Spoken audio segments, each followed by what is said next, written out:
Hey guys, I'm back with another video, and I've been trying to make this video for a while now, but it's hard for me to get a quiet moment. The moment is somewhat quiet, so I thought I'm just going to record this video.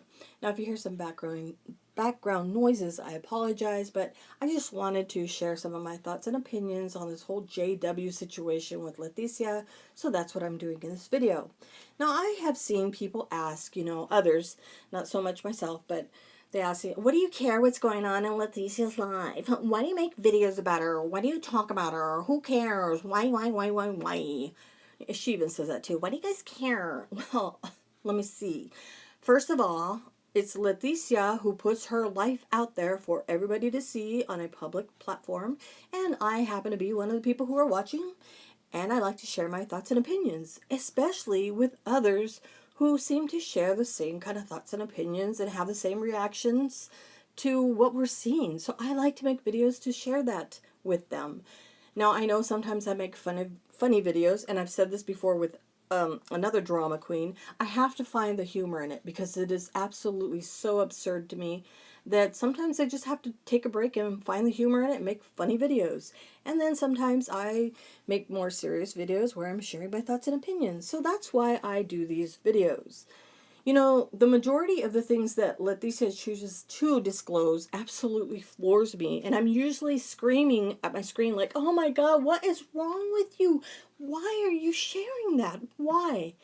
Especially when she was sharing a story about her sister's children and other children that were involved, other minors that were involved. And she's giving names, and I'm just like, oh my God, what is wrong with you? Share your story, fine. Talk about the adults. But why in the hell are you mentioning minors by name? Think about it. These minors, maybe they don't know what went on, maybe they do. How about if those things weren't disclosed to their friends or other people, and now it's being put on YouTube, and I'm like, just shut up, share your story, fine, tell all your escapades, whatever, talk about all your traumas, tragedies, whatever, but leave the minor kids out of it. Have some respect. We know you don't have respect for yourself or anyone else, but damn, just shut up. Don't talk about kids, don't talk about the minors. But we all know she doesn't care because it's all about her, all about her. So yeah, what she chooses to share, I'm just like, why? Why? I mean, how can somebody who claims to be of such high intelligence be so dense and so out of touch with reality? Leticia is the type of woman, woman, I use that term loosely, a loose woman, whatever. She's the type of person that I would hope and pray that my sons never ever encounter and never ever have to deal with. Ever. Now, granted, she is definitely not their type. But let me tell you, women like her, sadly, come in many different shapes and sizes, and there are many women like that on this planet. And I have actually come across a few. Now, however, I have not come across anybody who is as far out and delusional as Leticia. And I am sure that any mother or father who has a son or sons can relate to feeling this way, to having these feelings like, I would never want my son to get entrapped by this type of person. In my opinion, Leticia is a danger to any man that she comes into contact with. Well, why is that, you might ask? Well, for starters, Leticia's continuous claims of being quote-unquote violated is the most worrisome for me. It is plain to see that every time or any time, each time that Leticia feels rejected or unwanted by a man, she'll cry, violation! And that is exactly what happened in this situation with JW. She met a man who whispered sweet nothings to her. Oh, and she felt so warm and fuzzy inside. But then she flipped a switch after he told her that there would never, ever, ever be a relationship between them. Now, I've thought about this scenario many, many times. And I thought, how would I handle it? Could you imagine your son hooking up with a girl, for a romp? That's it, just for a romp. But then the next day, okay, not the next week, not the next month, but the very next day, she's contacting him to say, I don't know, but I think I might be pregnant. What? What? And then a few weeks later, she's contacting him again. Oh my God, I went to the clinic and yeah, I'm pregnant and you're the dad. Although I did sleep with like 4 other guys around the same time I slept with you, you for sure are the dad. Yeah. And if you don't step up for me and this baby, I'm going to go report this as a violation. And you're really going to be sorry. So I suggest you step up for me and your baby because I say it's your baby. So yeah, be a man about it. Could you imagine? Could you imagine? Does that make sense? Does that make sense to any quote unquote rational person? It's absolutely ludicrous to me. It is crazy. It is crazy. Now, JW is a bit older than my sons, but let me tell you this. Let me tell you this right now, that if any of my sons were to come to me with this situation, I'd be like, oh, hell no. Hell no. You're not going to do that to my son.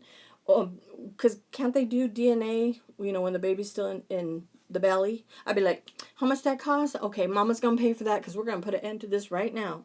We are going to put an end to this right now. That's what I would do. That's what I would do.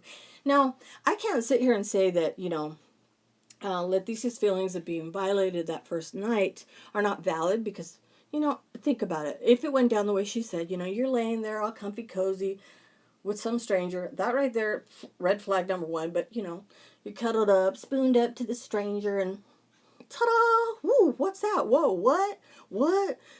I get it. Okay, you're woken up and you're like, hey, I wasn't asking for that. But then, she said she kind of liked it, backed it up and all, whatever she said, So I could see where it could kind of feel that way. Like, oh, I didn't want this, but, yeah. So I could have seen that she felt violated in that way. However, the fact that she chose to stay next to this man, sleep with this man, and then engage in consensual sex with the man the next morning, it negates all of that to me. And how she can't see that, I don't get it. I don't get it. And she keeps on saying that this is a violation, baby. But it's like, wait a minute. It would have to have been the second time, and that was consensual. So you can't keep on saying this is a violation, baby, because if it went down the way you're trying to say it went down, it would be the consensual. So yeah, stop calling it a violation, maybe, because that's not what it is. But anyway, like I said, I've thought about this, and I thought to myself, what would I have done if this was me in this situation? Now, I've never been hoochie coochie like that, okay? Never hook up for one night stands or anything like that. No, no, no. And thankfully, I have never been violated in that way, but I could tell you that is one of my biggest fears. That is one of my biggest fears. So, I've thought, what would I have done? Well, let me tell you, for starters, I wouldn't be looking for somebody online like that. I would not be laying next to a stranger. And I sure the hell would not be spending the night with somebody when I felt they just violated me. And I wouldn't wake up the next morning and say, oh, that was so good, but I didn't want it, but let's do it. Yeah, hell no. Hell no. If I felt the man had violated me, I would have got up and I would have done what I needed to do, which would have been to go and report the situation right there and then. Yeah, that's what I would have done. But I guess I'm a little bit more rational than this person. But I would not have gone anywhere with this man if he was already making me feel uncomfortable. And that is one thing that Leticia has shared. And I'll get to that in just a minute. It is absolutely obvious to me, that Leticia cried violation only after she felt completely rejected and hurt by JW. And I say that because of her own words that she has shared in her videos. She has recanted this story over and over and over. And from what she has said, she was already feeling a little uncomfortable by his text alone. So why in the world did she pursue a man when it was obvious that this was just going to end up in a hookup? Let's see some of the example of those texts, because she said that it was the text that kind of made her feel a little weird, right? And she shared these texts, and I read these texts, and I'm like, girl, really, really, come on now, Miss Hyperintelligence. You couldn't read between the lines here?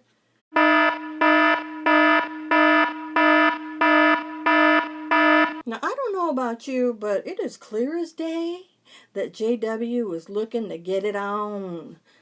It sounds like a little game of cat and mouse. You know, he lays on the sweetness and she just giggles away like a little shy schoolgirl, Catholic little schoolgirl. But it is clear that the man was looking for a hookup. If Leticia was feeling uncomfortable by his text alone, she should not have driven to see a man that was already giving her concerns. But she continued on with the meetup.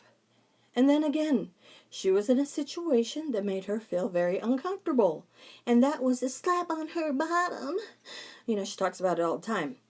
If she felt he was overstepping his boundaries by doing that, she should have ended it that very moment. But instead, she carried on with dinner.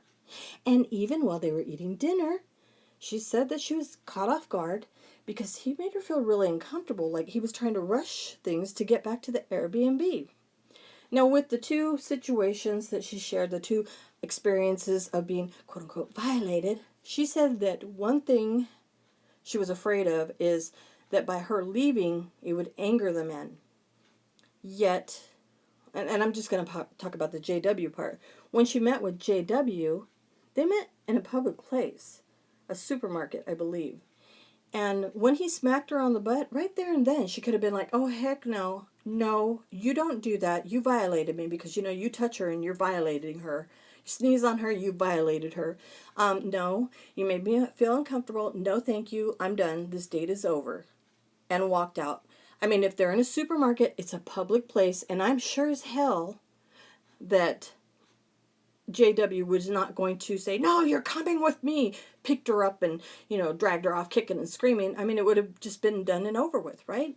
And then when they went to dinner at a restaurant, I'm assuming, in a public place, and he was kind of rushing her along, hey, baby, let's get back to the Airbnb and get it on, you know. When she was getting those kind of vibes, she could be like, you know what, no, you're making me feel uncomfortable, but thank you for dinner. Yeah, bye. Bye. But she didn't, and they were in a public place. He's not going to jump up and say, no, you're coming with me, you know, I paid for dinner, you're putting out. Didn't happen that way. But no, what does she do? She goes and carries on to the Airbnb. The thing that baffles me the most in all of this is that Leticia keeps on saying that she's so hyper intelligent. She's far smarter than any of us.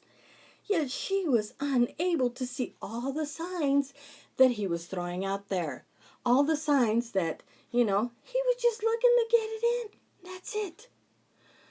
You know, but instead of that, what is she saying? Like, oh no, you don't want to have sex with me because I'm like ovulating right now. So yeah, you wouldn't be smart if you had sex with me, although I've already had sex with a few other guys before you, but I'm ovulating. And you don't want to do that because I'm pretty sure you're going to be the baby daddy if you do.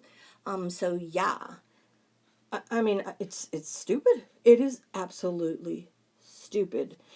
And I mean, really, who does that? The only time I've ever worried about my ovulation, or when I was ovulating, is when I was actually trying to conceive a child. Yes, welcome child number 2. Yeah, weird. All of this is absolutely mind-boggling to me. It makes no sense. And you know, now I'm thinking about it like, if I was a juror and I was listening to all this, you know, I mean, I don't think it's going to go that far, but if I was a juror listening to this case, because you know it's turned into something else, I'm thinking like, okay, let's see here. You meet up with dude number 1. Let's call him T, okay?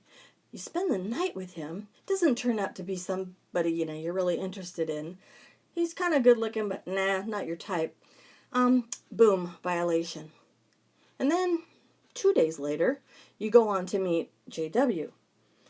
But wait, we can't leave this piece of the puzzle out. You go and meet up with a cuddle client, right? But nothing went on with the cuddle client. He only paid you $200 just for you to stand there butt ass naked.